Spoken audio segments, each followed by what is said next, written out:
Namaste everyone, and welcome to a little bit more of Tantra, which is, if you remember, the ancient art of loving.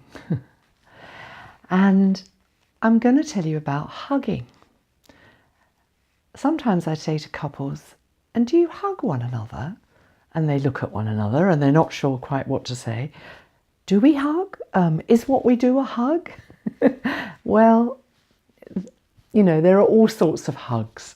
Generally speaking, we tend to be in a bit of a hurry when we're going out and coming in, which is often the time that we do hug our partner. So we might do what I call the Sidewinder Hug, which is where you sort of vaguely put your arms around each other and, you know, one of you is looking over the other one's shoulder going, don't forget your lunches, kids, you know, or, you know, a quick pat on the back hug, you know, burping the baby kind of hug.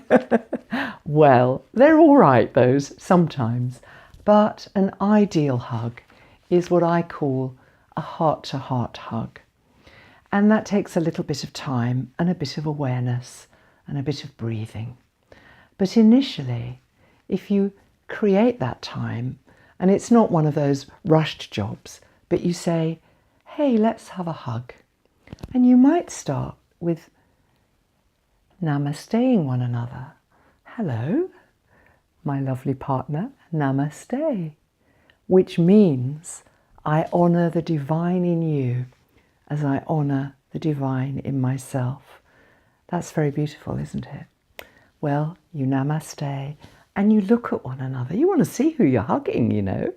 You look into each other's eyes and with a lot of awareness and slowly you put your arms around each other and you gently pull the other one in and you bring your hearts together.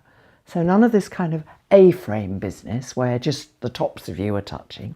No, you bring your bodies together and your hearts together and rest in that position for a few moments and take a lovely deep breath together.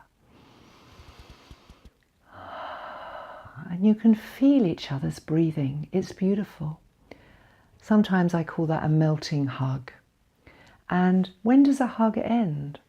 Well, it ends really. It could go on forever, you know, but not so practical. But when one of you gently feels it's time to stop and just create some space between you. And don't forget, the ending of a hug is just as important as the beginning. So once again, make that eye contact, step back, and you might even want to say thank you. That was lovely. So enjoy your hugs.